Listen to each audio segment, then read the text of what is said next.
알랭드 보통, 알랭드 보통이라는 작가가 있습니다. 이름만 딱 들어봐도 보통이 아닌 걸 알 수 있죠? 오늘 이런 컨셉 아닌가요? 알 수 있죠? 자, 그의 강연에서 그가 이렇게 얘기를 합니다. 할 수 있다. 노력하고 애쓰면 될 수 있다. 이런 맹목적인 긍정의 요소들을 우리는 경계할 수 있어야 된다라는 말을 합니다. 왜냐하면 그것들이 이 현실 속에 실존하는 이 불평등과 결합이 될 때 극심한 어떤 괴리를 만들어낸다는 거죠. 그래서 이 알랭드 보통은 이러한 문제점을 인지하고 대안을 고민하기 시작했습니다. 그리고 그 대안을 찾았는데 그 대안을 찾게 된 지점이 되게 특별합니다. 그 대안이 어딘가 하면 놀랍게도 비극입니다. 비극. 돌발적인 사고, 의도치 않은 출생, 질병들, 인간의 삶에서 나타나는 나의 의지와 상관없는 우연한 요소들, 이 우연적 요소를 우리의 삶에서 우리는 고려하는 것이 너무나도 필요하다라는 말을 하는 겁니다. 그래서 그럴 때는 너무 스스로를 책망하거나 자책하지 말고 오늘 좀 운이 좀 안 좋았구나 라는 생각을 하라는 거죠. 그리고 실제 그것이 맞다라는 이야기를 그는 강연에서 전해주었습니다. 이와 비슷한 예로 이 중세시대 때 영국에서는 아주 가난한 사람을 만나면 이렇게 불렀다고 합니다. Unfortunate person, 불운한 사람이라는 거죠. 불운한 사람. 이 가난이 너의 잘못 때문이 아니라는 거예요. 여러분, 이것은 우리의 어떤 실패에 대해서 상황 탓만 하자라는 의미는 아닙니다. 게으른 사람처럼, 방종한 사람처럼 살자는 말도 아닙니다. 우리의 삶에 통제할 수 없는 불가항력적인 일들이 우리가 최선을 다해서 살아가도 반드시 일어나게 돼 있다는 거죠. 그럼에도 불구하고 우리가 최선을 다하고 있다면 그것만으로도 충분하다는 것을 인정함으로써 스스로를 너무 자책하지 마라라는 것이 강연의 주제였습니다. 여러분, 이것은 삶의 아주 놀라운 지혜입니다. 내 운명이 내 뜻대로, 내 계획과 열심대로, 내 선택에 따라 결정되지 않는다는 것, 여러분, 이것은 삶의 진리입니다. 오늘 우리가 나눈 에스겔서의 저자 이 에스겔의 삶도 그러했습니다. 이 에스겔이 25살이 되던 해 그는 모든 것을 잃어버렸습니다. 바벨론에 의해서 나라가 망하고 성전이 무너지고 유린당했습니다. 에스겔은 레이지파 사람입니다. 여러분, 레이지파가 뭐 하는 사람들이죠? 성전 안에서 하나님을 섬기는 일을 하는 사람들, 그렇게 살도록 구별시킨 사람들이 바로 이 레이지파 사람들입니다. 근데 성전이 다 무너진 거죠. 자신의 존재, 자신의 현재와 미래가 다 무너진 겁니다. 그렇게 그는 포로로 끌려가서 바벨론의 그발 강가에서 운하를 만드는 이 공사 현장에서 평생을 노동하면서 포로로 살아갑니다. 여러분, 에스겔이 자신의 운명이 이렇게 될 줄 알았을까요? 몰랐겠죠. 그런데 그의 인생이, 그리고 온 유다의 사람들의 인생이 왕부터 온 백성에 이르기까지 하루아침에 모든 삶의 터전을 잃고 포로가 된 겁니다. 그렇게 그는 절망 속에서 5년이라는 시간을 보냅니다. 그런 그가 하늘을 바라보고 있던 어느 날 그에게 특별한 일이 일어나죠. 하늘이 열리고 불전차 같은 하나님의 보좌를 보게 됩니다. 특별한 하나님의 말씀이 그에게 임하는 것을 경험하게 됩니다. 에스겔이 뭘 경험한 겁니까? 이 세상 모든 것들을 통치하시고 다스리는 하나님, 그 하나님의 전능하심과 위대하심을 본 거죠. 자, 그러고 나서 에스겔의 삶이 완전히 달라지는데요, 여전히 포로로 살아가고는 있지만 그 가운데서 하나님의 말씀을 전하는 선지자로 22년간 살아갑니다. 그렇게 그가 대언하는 말씀이 오늘 저희가 나눌 에스겔서 말씀입니다. 하나님께서는 에스겔을 통해서 말씀하세요. 이 모든 것은 나의 심판이다. 너희를 향한 나의 심판이다. 너희뿐만이 아니라 온 세상의 흥망성쇠를 내가 주장한다 라고 말씀하십니다. 자, 그리고 나서 36장부터 본격적으로 회복에 대한 희망을 말씀하여 주시는데요, 그리고 나서 바로 이어지는 이 37장은 에스겔을 향하여 하나님께서 보여주시는 환상이 기록된 장이 37장입니다. 자, 하나님께서 36장에서 뭘 말씀하셨다고 했어요? 희망을 말씀하셨다고 했어요. 회복을 말씀하셨다고 했습니다. 그런데 회복을 말씀하신 하나님께서 에스겔에게 보여주시는 환상은 사실은 그렇게 아름다운 광경은 아니었습니다. 우리 1절 말씀을 같이 한번 읽어볼까요? 37장 1절입니다. 시작. 여호와께서 권능으로 내게 임재하시고 그의 영으로 나를 데리고 가서 골짜기 가운데 두셨는데 거기 뼈가 가득하더라. 이 하나님께서 권능으로 임재하시고라는 부분에 여러분 혹시 볼펜이나 필기구가 있으면 좀 형광펜이 있으면 좀 강조를 해놓으시면 좋을 것 같습니다. 이 말이 에스겔 1장에서도 등장을 하는데, 이 표현을 히브리 원어로 직역을 하면 여호와의 손이 나를 이끄셨다라는 의미를 가지고 있습니다. 여러분, 이러한 표현은 우리가 하나님을 이해하는데 너무너무 중요한 표현이에요. 여러분, 우리는 하나님을 생각할 때 하나님의 두 가지 속성을 반드시 생각을 해야 됩니다. 첫 번째는 하나님의 어떤 초월성이고요, 다른 하나는 하나님의 내재성입니다. 초월성은 말 그대로 하나님의 모든 것은 인간의 모든 것을 초월한다는 겁니다. 내재성은 뭐죠? 그러한 하나님께서 우리 안에, 우리 가까이 계신다라는 것이 하나님의 내재성입니다. 에스겔은 1장에서 하늘이 열리고 온 열방을 두루다니시는 불전차와 같은 하나님의 보좌를 봤습니다. 자, 이것은 하나님의 어떠한 속성을 본 거죠? 하나님의 초월성을 본 겁니다. 자, 그런데 오늘 환상에서 하나님은 에스겔에게 어떻게 하시죠? 여호와의 손이 에스겔을 이끌고 계십니다. 하나님이 친히 에스겔에게 손을 내밀어서 에스겔을 이끌고 계신 것이죠. 이것이 뭘 보여줍니까? 하나님은 초월하시면서도 내재하시는 분이시다라는 것을 우리에게 말씀해 주는 겁니다. 이런 하나님의 속성에 대해서 후대의 철학자들이나 종교인들은 이 창조의 신이 인간과 구분이 안 될 정도로 이렇게 가까울 수 있는가? 이건 사실 말이 안 된다라고 이야기를 하기도 합니다. 그만큼 이 성경에서, 특히 구약에서의 하나님은 자기 백성에게 굉장히 친밀하게 닿아 계신 분이시라는 거죠. 그 하나님께서 자신의 손을 펴셔서 에스겔을 인도하고 계십니다. 여러분, 이것은 하나님이 진짜 손이 있다는 말은 아니에요. 하나님이 그만큼 이스라엘에게 깊이 간섭하고 계시고 이스라엘 역사 속으로 뛰어오셨다라는 것을 의인화하는 말입니다. 그들의 현실을 방관하지 않으시고 팔을 걷어 올리시고 그들 가운데 들어와 그들과 함께 하신다는 것을 보여주는, 그것을 설명하는 대목입니다. 자, 그런데 이렇게 뭔가 좀 카인들리하게 에스겔의 손을 잡고 이렇게 인도하시는 하나님께서 에스겔을 인도하셔서 보여주시는 광경이 사실 너무 끔찍한 거예요. 우리 2절 말씀 같이 한번 읽어볼까요? 2절입니다. 시작. 나를 그 뼈 사방으로 지나가게 하시기로 본즉 그 골짜기 지면에 뼈가 심이 많고 아주 말랐더라. 자, 하나님이 어디로 에스겔을 지나가게 하신다고요? 다 말라 비틀어진 해골들이 산처럼 쌓여있는 골짜기를 지금 지나가게 하십니다.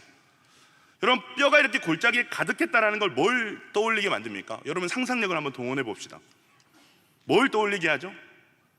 참혹한 대학살이 일어났구나, 뭐 이런 것들을 추측할 수 있겠죠. 심지어 뼈의 그 상태가 어떻습니까? 뼈가 바짝 말랐다라고 에스겔이 말하고 있습니다. 뼈가 바짝 말랐다는 건 무엇입니까? 소생의 여지가 있다 없다? 소생의 여지가 없다. 즉 하나님께서 에스겔에게 보여주신 것들은 절망 중에 절망, 그 절망 중에 절망의 상황을 하나님께서 마른 뼈를 통해서 보여주신 겁니다. 자, 그리고 그때 이 절망적인 상황, 절망 중에 절망을 하나님께서 에스겔에게 보여주시고 나서 하나님께서 에스겔에게 이런 질문을 하십니다. 우리 3절 말씀 같이 한번 읽겠습니다. 3절입니다. 시작. 그가 내게 이르시되 인자야, 이 뼈들이 능히 살 수 있겠느냐 하시기로 내가 대답하되 주 여호와여, 주께서 아시나이다. 완전히 바짝 마른 뼈들을 보여주셔놓고는 뭐라고 질문하시는 거예요? 이 뼈들이 능히 살 수 있겠느냐라는 좀 황당한 질문을 지금 하고 계신 거예요. 여러분, 구약 성경을 보면 하나님께서 이런 이상한 질문들을 던지실 때가 있습니다. 창세기 3장에 보면 선악과를 따먹고 나무 뒤에 하나님을 피해 숨어있는 아담을 향해서 하나님께서 뭐라고 말씀하시죠? 아담아, 네가 어디 있느냐? 라고 물으십니다. 자, 하나님이 아담이 진짜 어디 있는지를 몰라서 물으시는 걸까요? 아담이 숨바꼭질의 대가이기 때문에 하나님이 결코 찾을 수 없는 나무 뒤로 숨었기 때문에 아담아, 너 어디 있니라고 하나님께서 물으시는 겁니까? 아니죠. 하나님은 아담이 어디 있는지를 다 아세요. 그렇기 때문에 이 하나님의 이 질문은 죄를 짓고 숨어있는 아담에게 너의 지금 이 비참한 자리를 보고 다시 나에게로 나와서 너의 잘못을 아뢰고 회개해라 라는 기회를 주시는 하나님의 말씀입니다. 그리고 창세기 32장에도 보면 야곱에게 하나님께서 뭘 물으시죠? 네 이름이 무엇이냐라고 물으세요. 계속 야곱이라 부르셔놓고 네 이름이 뭐냐 이렇게 물어보시거든요. 하나님의 야곱의 이름을 몰라서 물어보시는 걸까요? 아니죠. 이때까지 야곱이란 자신의 이름처럼 평생을 속이고 속이며 자신의 힘으로 살아왔던 자신의 그 야곱의 인생을 돌아보게 하시고, 이제는 그렇게 살지 말고 평생 나를 의지하며 사는 인생이 되어야 된다는 것을 말씀하시기 위해서 내 이름이 뭐냐라는 것을 물어보시는 겁니다. 이렇게 의도가 숨겨져 있는 질문을 수사적 질문이라고 합니다. 수사적 질문. 지금 하나님께서 에스겔에게 던지시는 질문도 마찬가지예요. 이 마른 뼈들을 보여주시면서 이 뼈들이 능히 살 수 있겠느냐라고 던지시는 하나님의 질문에는 숨은 의도가 있는 것입니다. 이스라엘 백성에게 있어서 뼈가 마른다라는 것은 가장 큰 고통과 절망을 상징하는 표현입니다. 여러분, 절망이 뭐죠? 사전에 찾아보면 소망이 끊어진 것, 단절된 것, 이것이 절망이라고 사전에 표기되어 있습니다. 지금 이스라엘 상황이 그런 거예요. 이 마른 뼈들은 자신의 삶이 마른 뼈와 같이, 조국의 현실이 이 마른 뼈와 같이 소망 없다고 탄식하고 있는 이들의 절망과 어떤 한탄을 보여주는 그런 어떤 상징적인 의미가 있는 겁니다. 거기서 뭘 물으신다고요? 이 뼈들이 능히 살 수 있겠느냐? 하나님께서 뭘 말씀하시고자 하는 거예요? 그래, 너희 인생이 이렇게 절망이야, 마른 뼈가 이제 곧 부스러지는 것처럼 너희 인생도 다 부스러질 거야 라는 절망과 어떤 절망의 결과들을 말씀하시고자 하는 걸까요? 아니에요. 하나님께서 에스겔에게 이 마른 뼈를 보여주시며 이 마른 뼈들이 능히 살 수 있겠느냐라고 물으시는 것은 하나님께서 회복을 말씀하시기 위해서입니다. 하나님은 정확하게 이스라엘이 어디서부터 회복돼야 되는지를 아시는 거예요. 그리고 그 회복이 누구로부터만 가능한지를 이스라엘 백성이 알기를 원하시는 거죠. 바짝 말라버린 이 마른 뼈와 같은 이스라엘은 스스로 일어날 가능성이 전혀 없는데, 유일하게 무에서 유를 창조하실 수 있는 하나님께서는 그 마른 뼈들도 회복하시고 살리실 수 있다라는 것을 알려주시기 위해서 이 질문을 던지시는 거죠. 자, 이에 대해서 에스겔이 뭐라고 대답합니까? 주 여호와여, 주께서 아시나이다 라고 대답을 합니다. 되게 좀 뭔가 좀 지혜로운 대답 같기도 하고 되게 무성의해 보이고 뭔가 요리조리 피해 나가는 어떤 비겁한 대답 같아 보이는 그런 대답처럼 느껴질 수 있어요. 하나님께서 살 수 있겠느냐 물어봤으면 뭐라고 대답해야 돼요? 살 수 있습니다. 아니면 아니요, 살 수 없을 것 같습니다. 둘 중에 하나를 선택해서 대답을 해야 되는데 대답이 뭔가 좀 애매모호합니다. 그죠? 그런데 이 에스겔의 대답은 사실 이런 뜻입니다. 주님께서 하시는 일을 제가 어찌 알 수 있겠습니까? 그러나 그렇게 하신다면 제가 전적으로 주님을 따르겠습니다. 주님이 알려만 주신다면 제가 따라가겠습니다. 이러한 대답입니다. 즉 에스겔의 대답은 주님은 능히 할 수 있습니다라는 대답과 동시에 당신이 하시는 큰 일을 내가 어찌 감히 다 짐작하고 알 수 있겠습니까? 라는 겸손의 대답인 겁니다. 자, 그때 하나님께서 에스겔에게 말씀하십니다. 우리 4에서 6절 말씀 같이 한번 보겠습니다. 4에서 6절입니다. 시작. 또 내게 이르시되 너는 이 모든 뼈에 대언하여 이르기를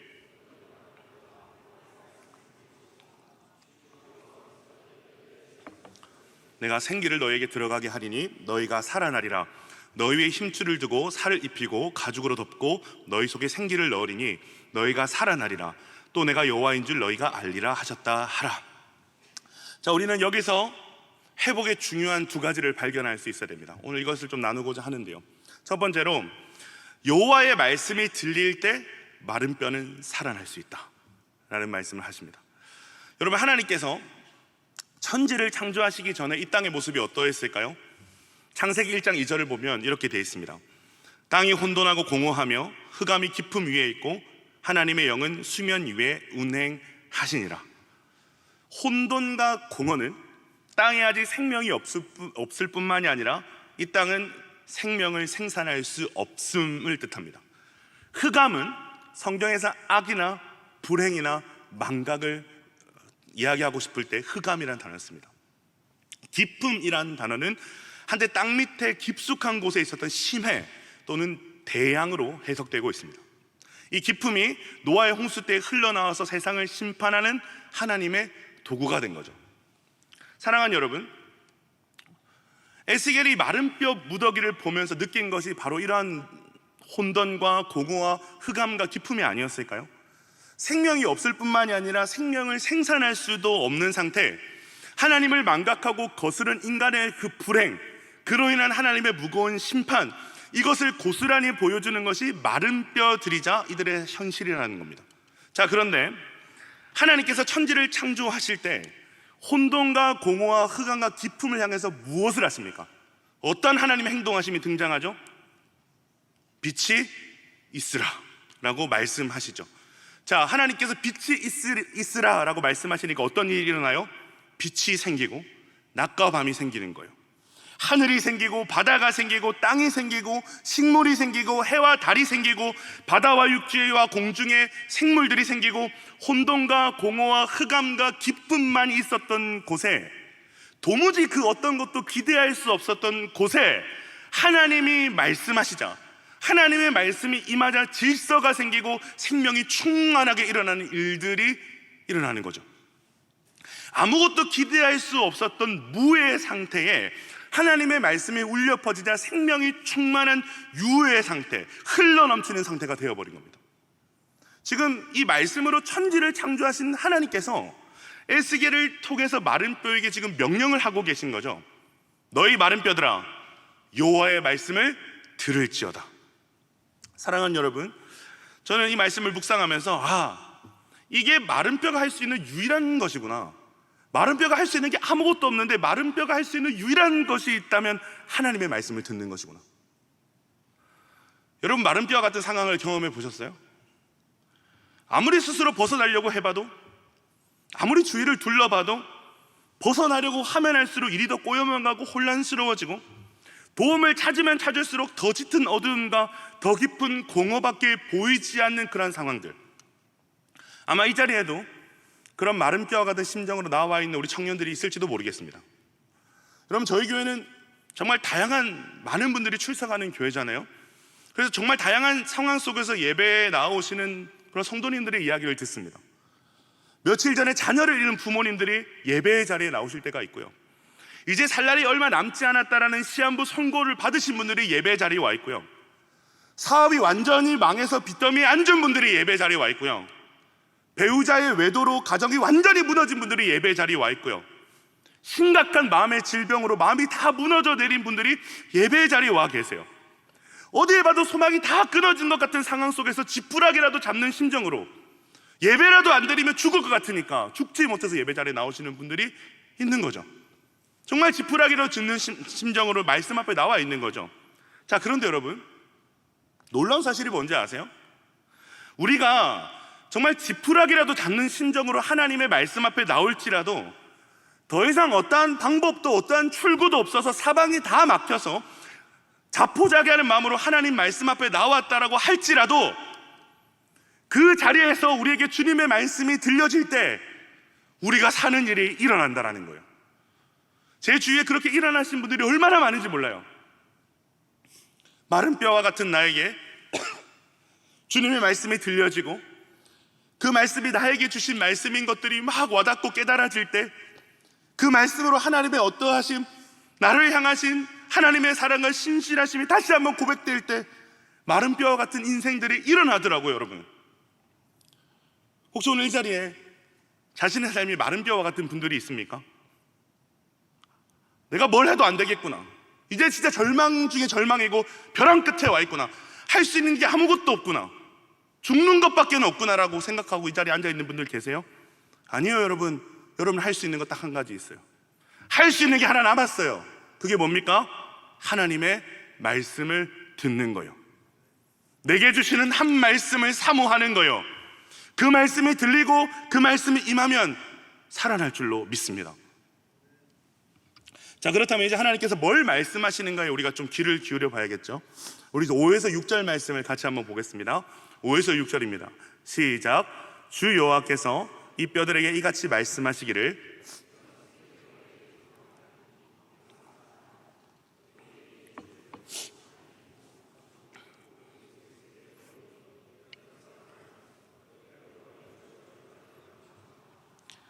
자, 이 두 구절에서 반복되는 하나님의 말씀이 있습니다. 한번 여러분 발견해 보실래요? 찾아볼래요? 5, 6절에서 반복되는 하나님의 말씀이 뭡니까? 너희가 살아나리라. 너희가 살아나리라. 하나님께서 에스겔을 통해서 마른 뼈들에게 선언하시고자 하시는 말씀이 뭐라는 거예요? 너희가 살아나리라. 너희가 살아나리라. 저는 이 말씀이 오늘 저와 여러분을 향한 하나님의 선언인 줄 믿습니다. 너희가 살아나리라. 자, 그렇다면 하나님께서 어떤 방법으로 마른 뼈를 살아나게 하시는가가 중요하겠죠. 오늘 본문에서 나타나는 살리시는 하나님의 역사를 보면 세 단계로 나눠져 있습니다. 첫 번째는 상당히 과학적인 역사입니다. 우리 7, 8절을 같이 한번 읽어볼까요? 7, 8절입니다. 시작. 이에 내가 명령을 따라 대언하니 대언할 때 소리가 나고 움직이며 이 뼈 저 뼈가 들어맞아 뼈들이 서로 연결되더라. 내가 또 보니 그 뼈에 힘줄이 생기고 살이 오르며 그 위에 가죽이 덮이나 그 속에는 생기는 없더라. 당시에 의술이 여기까지 발달했나 싶을 정도로 아주 해부학적으로, 그죠? 아주 디테일한 회복의 일들을 에스겔이 목격하고 있습니다. 뼈에, 그 마른 뼈에 힘줄이 생기기 시작하고요, 그리고 힘줄로 인해서 뼈가 들어맞아서 따닥따닥 소리를 내면서 연결되기 시작하고요, 그 위에 근육과 살이 차오르고 그 위쪽에 피부가 덮입니다. 생물학적 측면에서 완전한 회복이 일어난 거죠. 이제 더 이상 마른 뼈가 아니에요.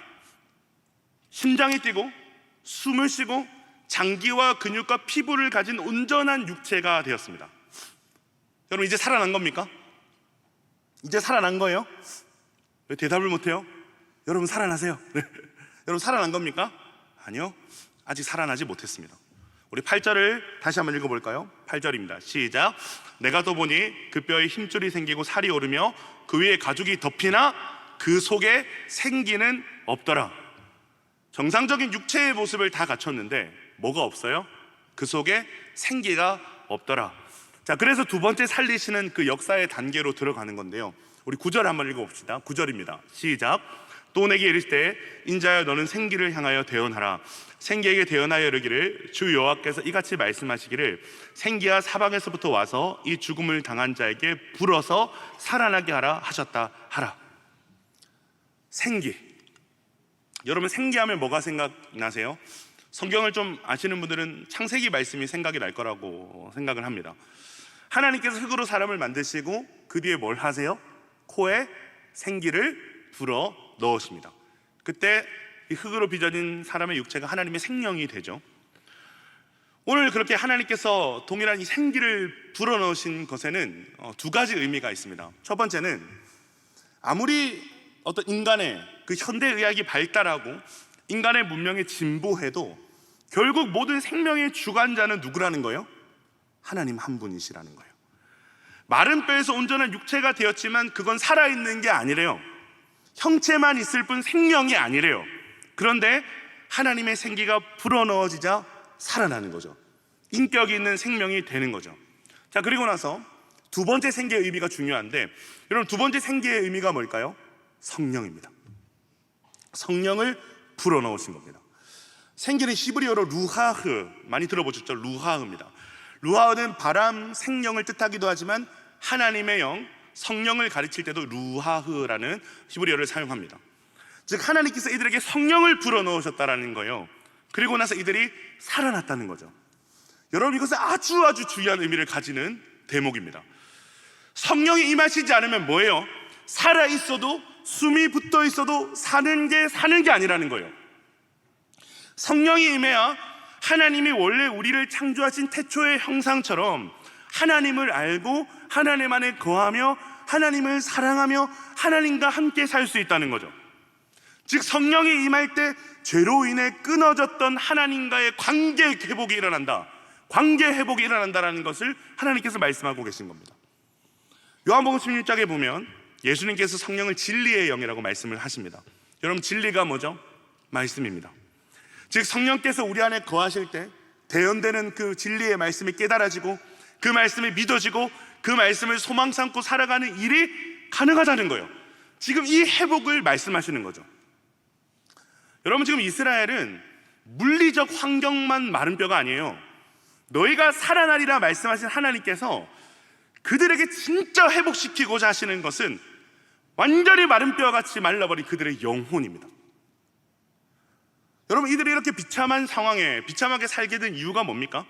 하나님 앞에서 수많은 죄를 저지르고 우상을 숭배하고 하나님이 없는 것처럼 살아왔던 것에 대한 심판이죠. 그죠? 하나님이 아무리 경고하시고 말씀하셔도 듣지 않았던 것에 대한 결과를 맞이하고 있는 겁니다. 자, 여러분, 이것이 뭘 보여주는 걸까요? 육신은 멀쩡해요. 숨은 쉬고 있어요. 남들이 사는 것처럼 살아요. 어떻게 보면 남들보다 좀 더 잘 살고 있는 것 같아요. 그러나 하나님과의 관계가 다 끊어진 이들은 살아있으나 죽은 자와 같은 삶을 사는 것과 마찬가지라는 거예요. 이 마른 뼈와 같은 그들의 영혼에 다시 주님께서 성령을 주셔서 살리시고 회복하시는 일들을 보여주시는 겁니다. 사랑하는 청년 여러분, 우리는 우리의 힘으로 절대 하나님을 알 수도, 하나님을 사랑할 수도, 하나님 뜻대로 살 수도 없는 존재들입니다. 그렇기 때문에 그러한 삶은 사실 살아있어도 죽은 것이죠. 사는 게 아닙니다, 여러분. 하나님과 상관없는 삶은 살아도 죽은 겁니다. 그런 자들에게 뭐가 필요하다는 거예요? 성령이 필요하다라는 것을 말씀을 하시는 거죠. 성령이 충만하게 우리에게 거하시는 일이 일어나야 사는 것답게 산다는 겁니다. 사도행전을 봐도 그런 일들이 일어나잖아요. 예수님과 3년 동안 먹고 자고 동행했음에도 불구하고 예수님이 하신 참 말씀의 뜻도, 예수님이 누구이신지에 대해서도 제대로 이해하지 못했던, 그래서 아주 결정적인 순간에 예수님을 모두 떠나고 배신했던 이 못난 제자들이요, 그런데 그들이 사도행전 1장 8절에서 성령이 임하자, 사도행전 2장에서 성령이 임하자 권능을 받고 죽기까지 복음을 전하는 자로 예수님의 증인으로서 멋있게 살고 멋있게 죽습니다. 하나님의 회복은 우리가 여기까지 이르기를, 여기까지 살아나시기를 원하시는 회복입니다.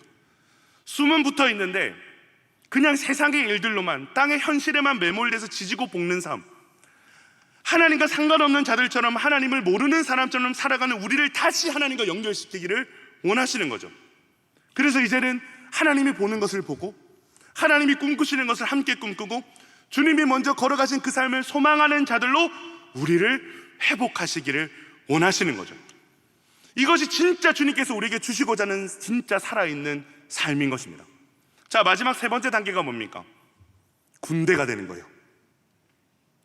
자, 10절 말씀 우리 같이 한번 읽어보겠습니다. 10절입니다. 시작. 이에 내가 그 명령대로 대언하였더니 생기가 그들에게 들어가매 그들이 곧 살아나서 일어나 서는데 극히 큰 군대더라. 자, 생기가 그들에게 들어가자. 여러분, 어떤 일이 일어나는 거예요? 그들이 살아납니다. 그리고 두 발로 일어나 섭니다. 살아나면 두 발로 일어나 서는 것은 당연한 거 아닙니까? 라고 생각할 수 있는데, 우리는 이들이 두 발로 일어나 서는 것을 주목해 봐야 됩니다. 왜냐하면 성경에서 선다라는 표현은 아주 중요한 의미를 가지고 있기 때문입니다. 성경에서 하나님의 사람들, 하나님의 백성들이 일어선다라는 건요, 이제 내가 하나님의 일을 하기 위해 준비되었습니다 라는 의미입니다.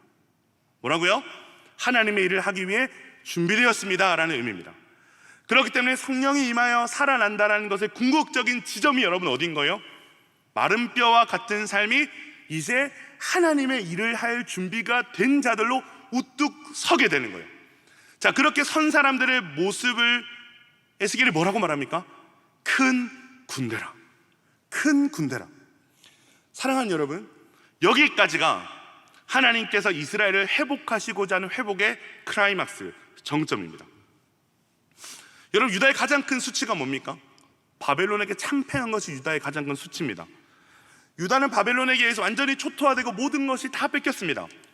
그래서 마른 뼈 골짜기에 있어도 이 가득한 이 마른 뼈들은요, 바벨론에 의해서 죽어갔던 사람들, 노예 생활하고 있는 이들의 비참함인 거죠. 그렇다면 이들이 회복될 때 노예 생활이 끝나고 나라만 되찾으면 그것이 회복일까요? 하나님이 아니라는 거예요. 아니라고 지금 말씀하시고 있는 거예요. 군대가 되는 게 회복이라고 말씀하시는 거예요. 천군이 되라는 거예요. 이 세상에 당할 자가 없는 군대가 되는 것, 바벨론에게 참패를 당한 이스라엘에 향한 하나님의 계획은 바벨론이 감히 쳐다볼 수도 없는 군대의 모습으로 바벨론 앞에 서는 것, 그것이 하나님이 원하시는 회복이라는 겁니다.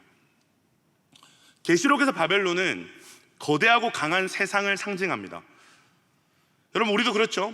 이 거대한 세상 앞에서 마른 뼈와 같이 짓눌리고 초라해질 때가 있습니다. 매번 그렇죠. 사실 돈 때문에, 학벌 때문에, 직장 때문에, 관계 때문에 여러 가지 일들로 짓눌리고 움츠려질 때가 우리의 삶에 비일비재하게 일어납니다. 그런데 하나님께서 그런 마른 뼈와 같은 우리를 바벨론은 감히 쳐다볼 수 없는, 세상에 감당할 수 없는 군대로 세우시겠다라고 말씀하시는 거죠. 이것이 우리 모두를 향한 하나님의 생각이고 하나님이 계획하시는 회복이라는 것을 여러분 믿으시기를 바랍니다. 그 모든 것을 지금 누가 하신다는 거예요? 36장부터 지금까지 하나님이 다 하신다라고 말씀하고 계십니다. 너희 어떠한가 상관없다. 내가 나의 이름을 위하여 이 모든 회복을 이루시겠다라고 말씀을 하십니다. 변덕스러운 우리 어떠함으로 인해서 주님이 회복하겠다 말씀하시지 않아요. 하나님의 이름을 위해서 하신대요. 그렇기 때문에 이 약속은 여러분 어떠한 약속보다 믿을 만한 회복의 약속이고 반드시 다시 살게 되는 하나님의 약속인 것입니다. 이것이 우리를 향한 하나님의 선언이자 약속인 거죠. 말씀을 정리합니다. 제가 하트 기도 때 그저께 설교하면서 우리가 기도해야 되는 이유에 대해서 여러분과 좀 나누었습니다. 하나님이 다 하실 것이다라고 계속 에스겔서에서 말씀하시거든요. 내가 다 할 거야. 내가 다 할 거야. 하나님이 다 하시는데 우리가 기도해야 되는 이유가 뭐라고 했습니까? 하트 기도에 오신 분들 알고 계시죠? 하나님께서 기도를 통해 우리를 하나님과 연결시켜 주시겠다 말씀하시기 때문이라고 했습니다. 기도를 통해서 너 내 편 하자라고 하나님께서 말씀하시기 때문이에요. 이제 하나님이 보는 것을 같이 보고 하나님이 하시는 일을 하나님 편에서 보여주시겠다라는 약속이 그래도 너희는 이같이 구하여야 할지라라는 하나님의 명령이라고 했습니다. 여러분 25살의 청년 에스겔의 눈에 보이는 것은요 사실 온통 마른 뼈들밖에 없었어요. 기대할 것도 없었어요. 그의 인생은 소망할 것도 없었어요. 자기 자신에게도 지금 자기 앞에 일어난 일들도 자기 눈에 보이는 모든 사람들도 환경들도 다 바싹 말라서 누가 건들기만 해도 살짝만 건들기만 해도 바스러져 버릴 것 같은 마른 뼈와 같은 온통 마른 뼈들 뿐밖에 보이지 않는 것이 에스겔이 보는 것이었습니다. 우리도 마찬가지죠. 여러분 삶을 바라볼 때 여러분 어떤 기대함을 갖고 계십니까? 우리는 사실 우리의 삶을 기대하기보다는 우리의 삶을 보고 낙담하고 실망하고 움츠릴 때가 훨씬 더 많죠. 왜냐 우리 눈에는 우리의 마른 뼈들만 보이거든요.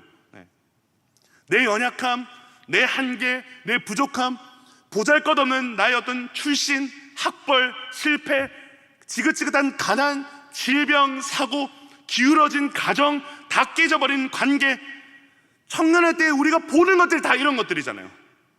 마른 뼈들, 정말 못나고 보잘것없는 기대할 것이 없는 우리의 현실, 여러분 여기까지밖에 볼 수 없는 게 우린 거예요. 우리는 계속 이것밖에 볼 수가 없어요. 그런데 하나님은 다르다는 거예요. 마른 뼈 같다라고 생각하는 우리 인생을 바라보시는 하나님은 다르다고요. 우리는 우리 인생이 온통 마른 뼈라고 생각하는데 하나님은 우리 인생에 다른 것을 보신다고요. 뭘 보십니까? 마른 뼈를 보시면서 군대를 보시는 거예요. 우리 눈에는 아무리 봐도 나는 마른 뼈에 불과한 인생인데 하나님이 뭐라고 말씀하시는 거예요? 아니라는 거예요. 너희 인생 마른 뼈 아니라는 거예요. 너희는 군대라는 거예요. 사랑하는 여러분, 이것이 저와 여러분을 향한 하나님의 규명인 줄로 믿습니다. 지금은 비록 우리가 마른 뼈와 같을지라도 그 마른 뼈와 같은 인생에 하나님의 말씀이 울려 퍼질 때, 그 마른 뼈에 하나님의 생기가 불어넣어질 때 우리는 두 발을 딛고 일어서서 하나님의 일을 하기 위해 준비된 사람으로 우리는 반드시 서게 될 것입니다. 지금은 비록 바벨론과 같은 세상에 첫잠이 짓밟힌 마른 뼈와 같을지라도 하나님의 한 말씀이 들려올 때, 성령의 충만한 임재로 주께서 우리를 찾아오실 때 우리는 세상이 감당할 수 없는 하나님의 군대, 천군과 같이 여러분 전진하게 될 것입니다. 우리가 할 수 있는 게 뭐예요? 그럼 우리가 해야 되는 게 뭐예요? 우리가 해야 되는 건 무엇입니까 여러분? 말씀의 자리를 사모하는 거죠. 오늘 예배와 같은 자리, 하트 기대, 그리고 곧 있을 수련회와 같은 하나님의 말씀이 울려 퍼지는 자들, 하나님 오늘 뼈들에게 뭐라고 말씀하십니까? 마른 뼈들아 들어라 라고 말씀하시잖아요. 하나님께서 우리에게 말씀하시는 거예요. 마른 뼈 같은 우리에게 오늘 하나님께서 유일하게 한 말씀을 하시고 계시기에 무슨 말씀이에요? 마른 뼈들아 들어라, 그것이 너희가 할 수 있는 유일한 일이라고 말씀을 하시잖아요. 사랑하는 여러분, 말씀의 자리를 사모하십시오. 하나님의 말씀이 들리면 여러분 삽니다. 성령의 충만한 임재의 자리를 사모하십시오. 바로 그곳에서 마른 뼈들이 군대가 되는 일들이 일어나게 될 것입니다. 이 시간 그 놀라운 하나님의 회복을 소망하면서 우리 같이 한번 찬양할까요? 그런 하나님의 놀라운 역사와 회복의 일들을 사모하시는 분들 자리에서 일어나서 우리 전능하신 하나님 함께 노래하며 나아갑시다.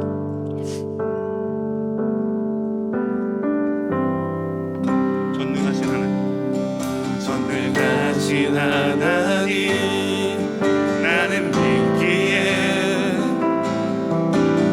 잠잠히 기다리네. 전능하신 하나님, 전능하신 하나님, 행하실 일 잠잠히 기다리네. 우리 하나님이 어떤 하나님입니까? 전능하신 하나님, 전능하신 하나님,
하나님께서는 우리들에게 물으십니다.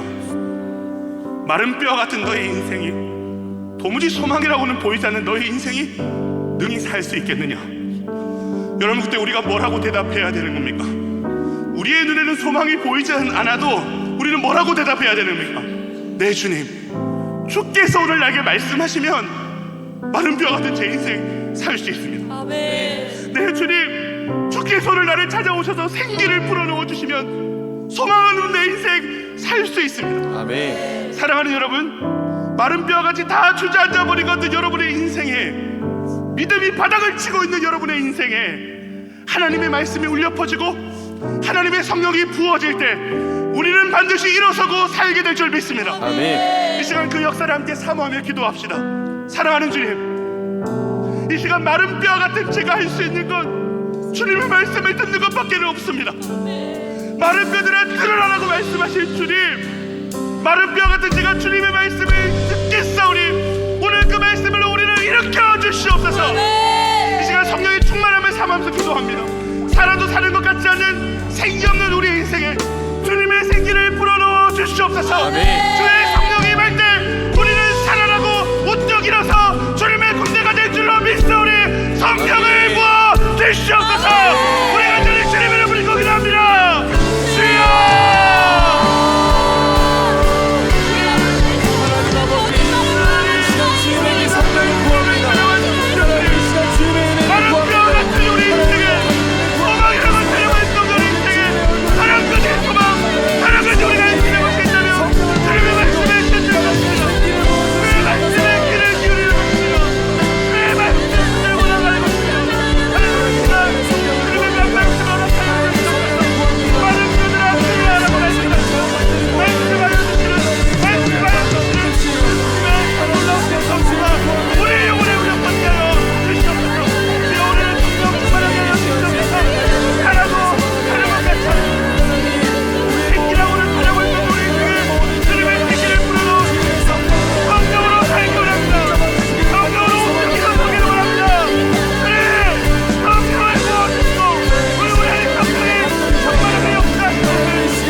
기도는 하나님과의 연결입니다. 하나님께서는 기도를 통해서 마른 뼈밖에 보지 못하는 우리를 당신에게 연결시켜 주시겠다 말씀하십니다. 소망할 것이 그 어디에도 보이지 않아서 내 인생은 그냥 이렇게 살다 죽는 소망 없는 마른 뼈겠구나라고 그렇게 밖에 생각할 수 없는 그런 인생에게 주님이 말씀하시는 거예요. 아니야, 네 인생 마른 뼈 아니야. 나는 네 인생을 통해 군대를 본다. 나는 지금 마른 뼈 같은 네 인생을 통해 세상이 감당하지 못하는 하늘의 군대 천군을 본다라고 말씀하십니다. 아멘. 그리고 그것을 같이 보자라고 말씀하세요. 같이 보자. 더 이상 너의 눈으로 네 인생을 마른 뼈라고 구명하지 말고 내 편에 서서 네 인생을 같이 좀 보자라고 말씀을 하세요. 아멘. 여러분, 기도란 그런 것입니다. 우리가 한 번도 보지 못했던 것들, 단 한 번도 꿈꿔오지 못했던 것들이 하나님과 연결됨으로 보여지는 역사가 일어나는 곳이 기도의 자리입니다. 아멘. 그렇기 때문에 이 시간 우리가 기도할 때 기대할 것 없는 우리의 인생이 하나님의 시선으로 보이기 시작하는 거예요. 마른 뼈밖에 보이지 않았는데 기도하는 가운데 장차 군대로 서 있을 인생으로 하나님이 나를 소망하게 하시고 기대하게 하시는 일들이 일어나는 거예요. 왜요? 주님이 나를 향해 그렇게 꿈을 꾸시고 그렇게 약속하셨고 그렇게 꿈을 주시고 약속하신 주님이 우리가 노래했던 엘샤다이 하나님, 전능하신 하나님이시기 때문에 그렇습니다. 우리 시간 한 번 더 기도할 때 이렇게 기도합시다. 전능하신 하나님, 오늘 이 말씀을 붙잡고 기도하는 가운데 당신과 연결되는 은혜가 있게 하여 주시옵소서. 아멘. 마른 뼈라고 단정지어버렸던 우리 인생이 아니다, 네 인생은 군대다 라고 말씀하시는 하나님의 시선으로 보여지게 하여 주시옵소서. 하나님의 인생으로 다시 우리 인생을 바라보고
말씀이 들려지는 자리입니다. 하나님, 수련회는 우리의 이 일년의 어떤 시간보다 가장 깊이 기도로 주님 앞에 나아갈 수 있는 시간입니다. 하나님, 그 시간 가운데 우리를 좀 만나 주십시오. 그 시간 가운데 마른 뼈와 같은 인생들에게 말씀의 길리를 일들이 일어나게 하여 주시옵소서. 그 시간에 기도하는 인생들에게 하나님의 역사에 편승하는 일들이 일어나게 하여 주시옵소서. 생기가 없는 자들에게 성령의 충만하게 임하여 주저앉은 인생에 일어서 하나님의 꿈을 꾸는 자리가 하나님의 수련회가 되게 하여 주시옵소서. 흘러넘치는 주님의 은혜와 역사가 일어나는 수련회가 되게 하여 주시옵소서. 마지막으로 주님의 이름을 고기도합니다.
하나님, 감사합니다. 마른 뼈밖에 보이지 않았던 우리의 인생을, 아니야, 너 마른 뼈 아니야, 너는 큰 군대야, 그렇게 우리에게 약속하시고 그 모든 것들을 내가 다 이룰 거야. 우리의 변덕스러운 우리의 어떠함 때문이 아니라 변하지 않는 하나님의 이름을 걸고 그 하나님의 이름을 위해서 우리를 반드시 군대로 회복하실 것이다 라고 말씀하시는 주님, 오늘 그 한 말씀을 우리의 말씀으로 붙들기를 소망합니다. 그 말씀을 붙들고 그 말씀이 울려 퍼지는 마른 뼈마다 일어서서 하나님을 온전히 바라보고 하나님 안에서 우리 인생을 바라보는 인생으로 변화되게 하여 주시옵소서. 인생의 기쁨이 사라진 자들 있습니까?